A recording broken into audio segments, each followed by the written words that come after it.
Hi, Ivan. Hello po, good evening. Yan, good evening din sa'yo, love. Sige, love, mag-usap na tayo. Ano mapaglilingkod ko kay Ivan at napatawag po sa Usapang LDR.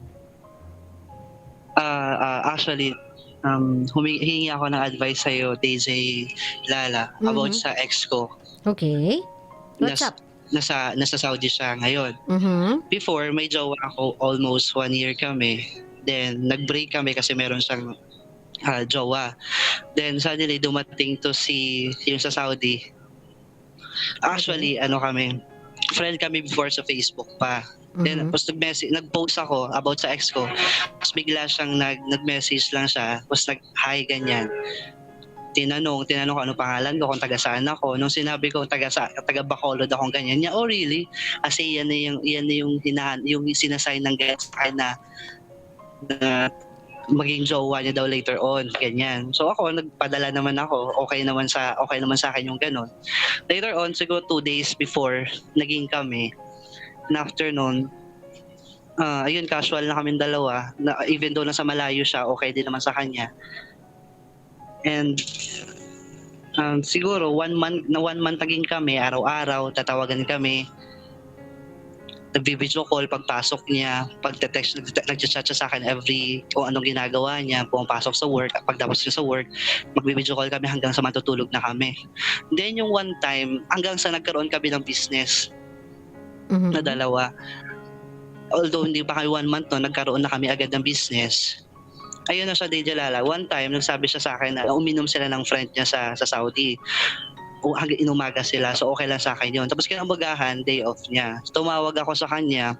Tumawag siya sa akin around 3 p.m. dito sa kanila, nasa mga 11 something ganon. After ko tumawag sa kanya, may ano pa siya, something, natulog siya, pinatay ko siguro mga around 6 p.m. dito sa atin. Tapos pinatay ko na, umuwi na ako dito sa bahay. Around 11:30, gising na siya, online na siya. Tapos nagme-message ako sa kanya, hindi niya sinisin. Bigla, nag-video call ako sa kanya, bigla niyang nasin. Tapos message ako, nasin mo na, ba't hindi mo sagutin? Nung sinagot niya na, nakasimangot siya. Nakasimangot siya, then pumasok siya ng kwarto. Tapos tinanggal niya yung towel. Pagtanggal niya ng towel, wala na siyang suot, as in wala talaga, as in wala. Okay. So ano yung itipin ko? Sinabi niya sa akin, masakit na yung tiyan niya. Kasi daw, nagtatay daw siya dahil nag-inom daw siya. Pero sino naman niniwala no, na nagtatay ka, maghuhubot-hubad ka talaga ng ganun. Pero nasa bahay naman siya, diba? Tama? Nasa bahay siya? Opo, nasa bahay siya. Pero mostly, hindi niya ginagawa yan kasi alam ko yung daily routine niya.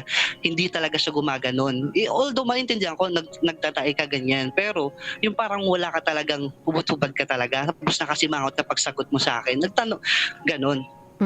Wala naman sigurong ganon na maghuhubot-hubad ka talaga dahil sa sakit ng tiyan mo.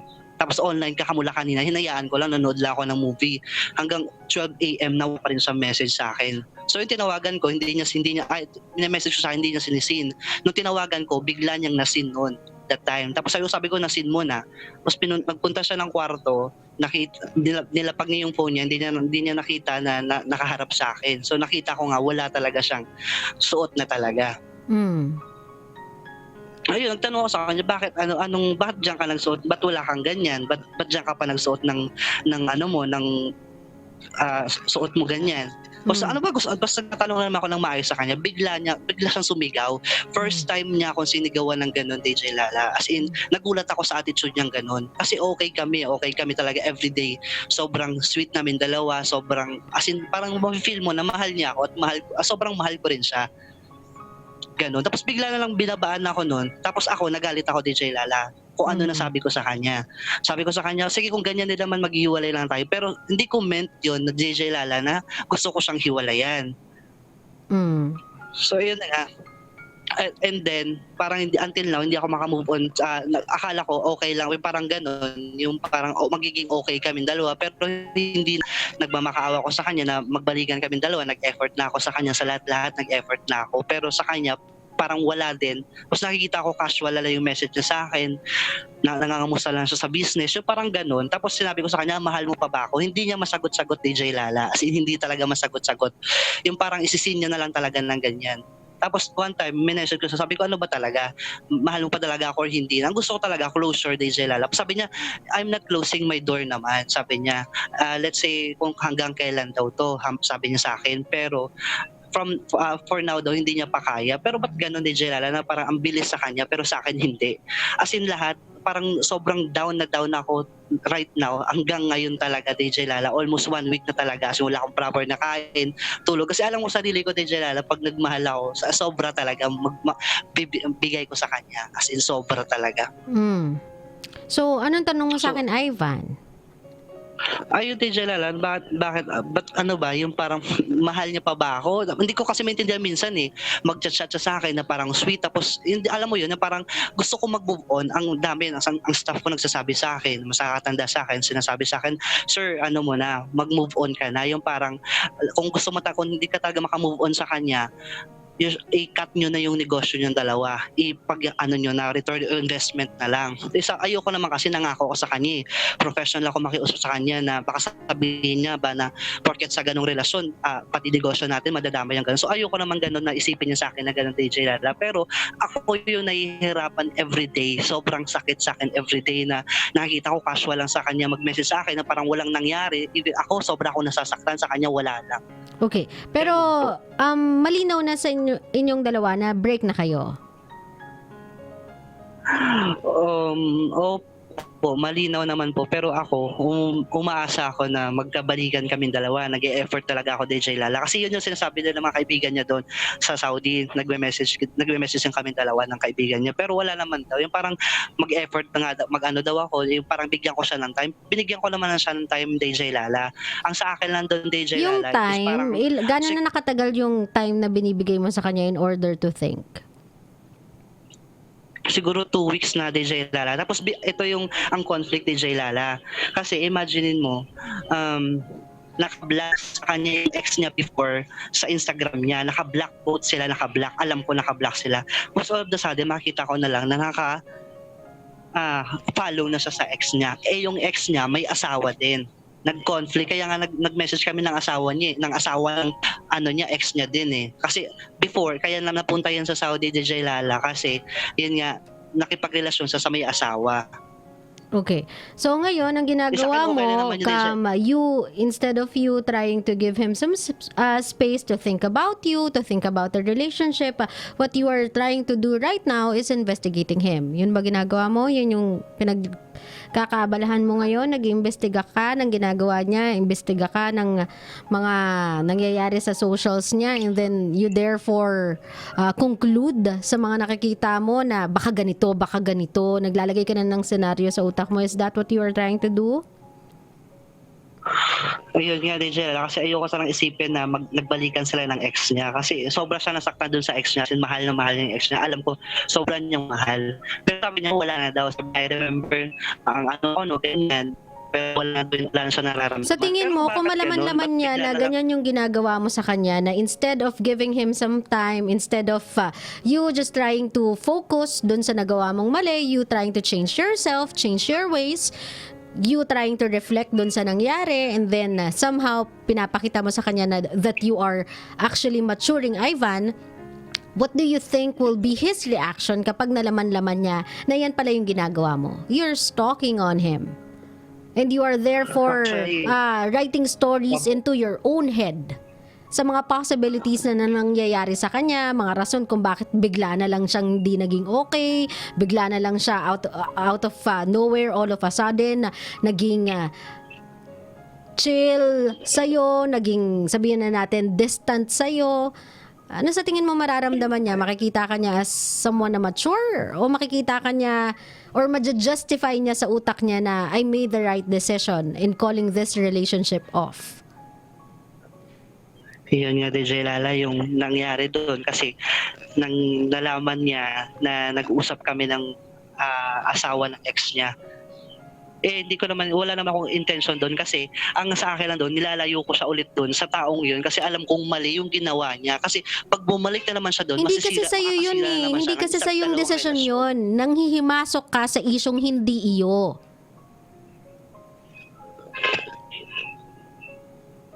For the lack of better term, Ivan, intrimitida ka kasi. Nagiging intrimitida ka. You are stepping over the line. You know nothing about them. Even if sa tingin mo, kabisado mo na, alam mo na yung buong storya nila, may mga certain issues doon that you do not know anything about. Opo. Nanghihimasok ka sa hindi mo dapat panghimasukan, love. Nagfi-feedback ako, love. May nakabukas dyan. Stop, Ivan. Stop what you are doing. You are trying to control yung relationship ninyo. You are trying to control your life, your partner's life. Pinangungunahan mo siya, nanghihimasok ka sa personal life niya. Nagko-conclude ka into your own head kahit wala ka namang basihan. Ang meron ka lang hinala pero nang aaway ka na. Do you think maganda yon? Nakakasakal yon. At sa totoo lang, Ivan, for someone na hindi pa ganun katagal, that's a turn off. Maybe what your partner felt was a turn off. Na-turn off siya sa'yo. Sa utak-utak siguro niya, ay shucks. Ito pala siya. I thought chill-chill lang kami. I thought, alam mo yun, cool-cool lang. Stress-free relationship. Mature one kasi nag-business na kami. I thought kahit papano, iba to. Sa dati ko ng relasyon or iba to.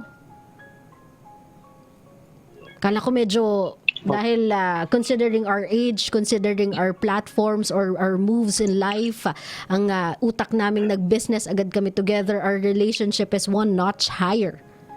Mas mature. Sobrang layo din kasi ng namin, DJ Lala, yung edad namin siya, 32. Maturity ako, doesn't 22. comes with an age, love. Hindi nagka-come with age yan. Wala sa edad ang maturity. Opo.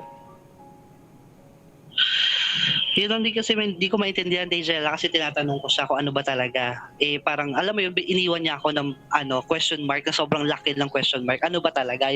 May chance pa ba o wala? Parang sa kanya, chill lang, wala. Binigyan ko siya ng time to think. Love break kayo. Right now, you are business partners. Yun Hindi po, niya yun, utang na nahihirapan loob ako sa'yo at hindi niya obligasyon sa'yo. Kung nasabihin kung may chance pa o wala. It's something that he gives, sabihin na natin, sa'yo, kung mafe-feel niyang ibigay sa'yo. Hindi mo yun pwedeng i-require sa kanya na bigyan mo ko ng timeline. Bigyan mo ko ng sabihin na natin, sign. The fact na sinabi niya, I'm not closing my doors, ibig sabihin, hindi daw siya nagsasarado ng pinto sa posibilidad na pwedeng magbalikan kayo kasi you have a connection you have a business together. So, kung naging okay yung relationship nyo doon, kung mag-mature ka in a way, hindi maiwasan mag-uusap kayo. Sa pag-uusap nyong yun, if one thing leads to another, inevitable yun sa kanya. Hindi niya sasara yung pinto doon sa development na yun. Pero right now, you have to stop. Huwag kang masyadong makulit. Huwag masyadong i-push yung sarili mo. Huwag kang manghimasok sa hindi mo issue. Kasi maski ako yung partner mo, Ivan, mabubuwisit ako sa ginawa mo eh. Alam kong mali yung ginawa ko before, but that was my decision. You have nothing to do with it. Hindi tayo. Wala nang tayo. So wala kang karapatang manghimasok sa ginagawa ko sa buhay and let alone makipag-usap sa mga taong parte ng nakaraan ko. You stepped over the line when you did that, Ivan. The first one was a turn off. Itong second na ginawa mo is enough to become a closure. Baka kamukat-mukat mo instead na may chance pa. Kailangan mo lang mag-chill. Isarado niya na talaga ng diretso. nakakasakal, love. Masyado kang masyado kang aggressive. Masyado kang know-it-all. Kasi you're using your head too much. Ginagamit mo na nga ng masyado yung utak mo, sa mali mo pa ginagamit, love. It's all too negative. Your head, what you're thinking, it's all too negative. You have to stop, love. Kailangan mo tumigil. Yung partner mo, he is looking for a mature partner. He is looking for someone na may sense of maturity. Ngayon, kung hindi ka niya sinasabihan na, oh, sige, may chance pa. Teka lang, 50%, 20%. You just have to be who you are. Stop trying to overdo yourself. Di mo naman kailangan mag-effort just to bring him back eh. You just have to be you. Ituloy mo yung buhay mo, tapos ituloy mo yung negosyo nyo. Ngayon, if it's quite too hard for you, na very cold yung pakikipag-usap niya, well, Ivan, it's about time for you to wake up na wala na kasi kayo. That's why chill siya makipag-usap sa'yo kasi wala na kayo. He doesn't need to be sweet to you. He doesn't need to have a special term of endearment with you kasi you are a business partner now. No longer a partner. A romantic partner, hindi na eh. Business partner ka na lang.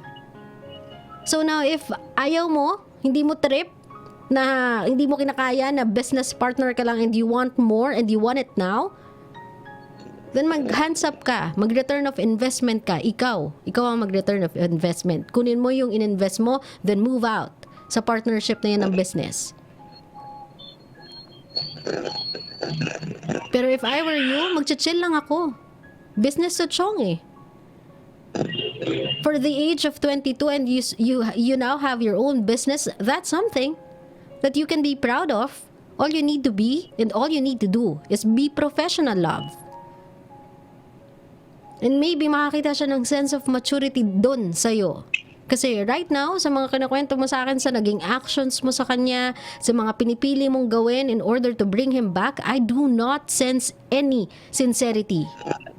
Ang nakikita ko lang ay isang partner na overly possessive, na instead mag-reflect sa nagawa niya, humahanap ng butas para maibato sa akin. That's what I can see in you. Naintindihan mo ba ako, love? Opo, DJ. You have to stop digging. Tigil mo na yan. Hindi yan nakakaganda, hindi yan nakakatuwa, at hindi yan yung magiging dahilan para maibalik mo siya sa'yo. Huwag ka nang maghalukay. Opo. Kasi this week talaga as in lahat sa negosyo, kasi aside from business namin dalawa, meron kaming dalawang branch na. Aside doon, mayroon din akong spa. So, nababayaan ko talaga actually. As in down na down ako kasi yun na lang iniisip ko kung ano bang mali ko, ganyan. Ganun. Ang mali mo kasi you overthink things. You put too much emotions into everything. Paghiwalayin mo yan, business is a business. Hindi ka gumagastos ng 20 lang dyan. Daang libo if not, ang ginagastos mo para makapag-put up ng business. At the age of 22, you can consider yourself as successful. Kung meron kang almost 4 branch of a business ownership. So, successful ka na dyan. So, i-build mo ng konti yung confidence mo, love. Look at yourself, Ivan, as a successful man. And stop acting like a boy.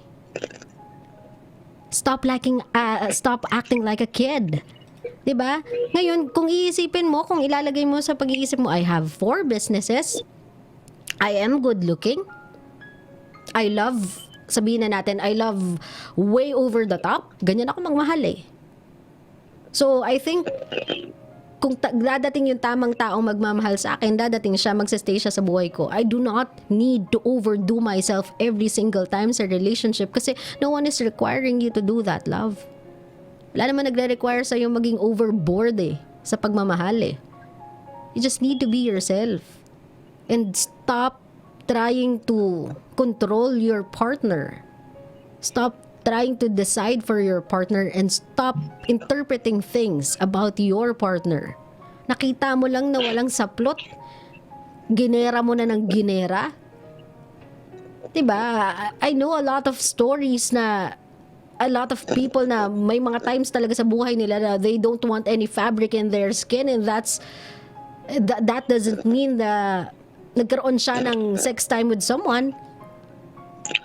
Diba? Kung naglakad siya sa kalye ng hubot-hubad dyan, sige, mag-retaliate ka.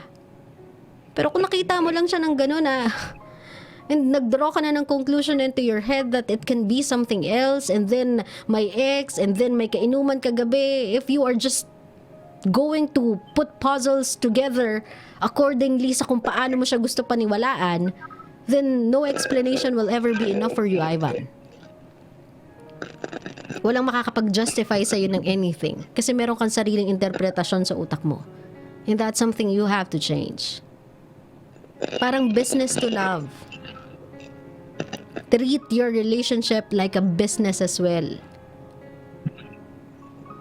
Kapag wala kang nakikitang mali, then huwag kang mag-isip ng masama.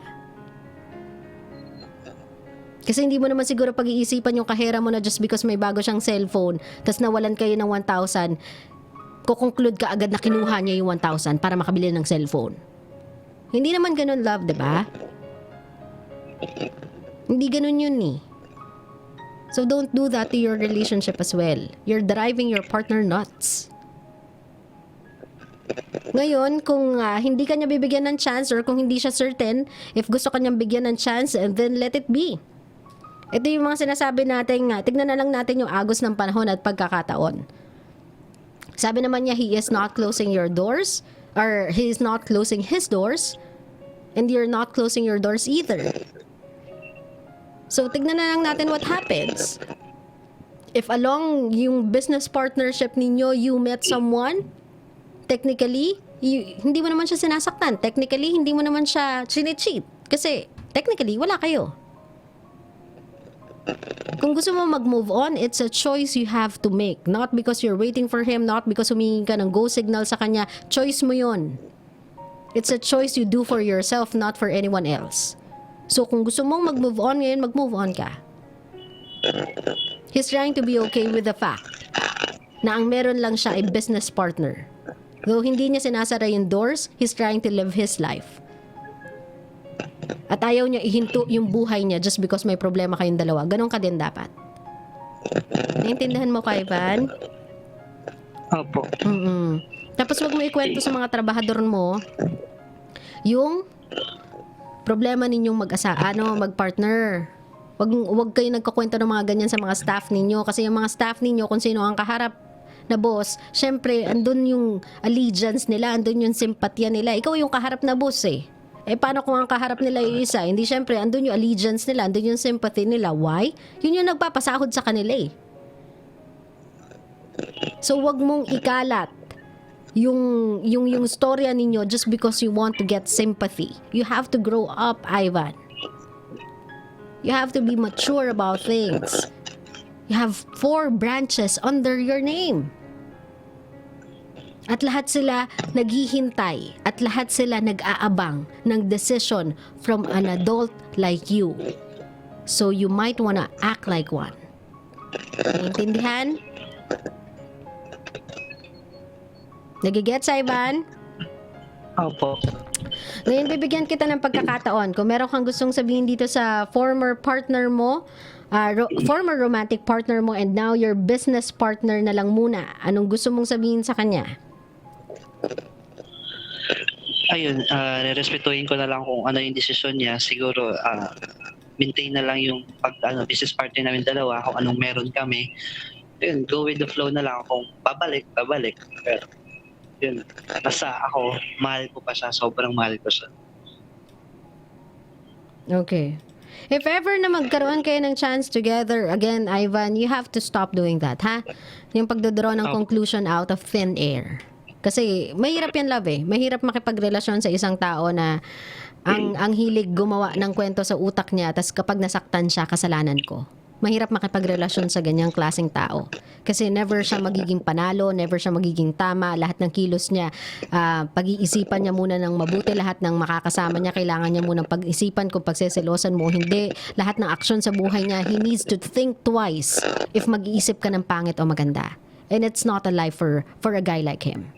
It's not a life, or it's not gonna be a life for a person like him. Naiintindihan, love? Opo. Maraming salamat, Ivan, for calling my show. And love, good luck sa business. Sabi ko sa'yo, you have to be proud of it. At the age of 22, you have a lot of businesses under your name. If there's one thing good about this relationship, it gave you a business. Okay? Maraming Okay po. salamat Thank for you, calling DJ my Lala. show. Ingat ka lagi, love.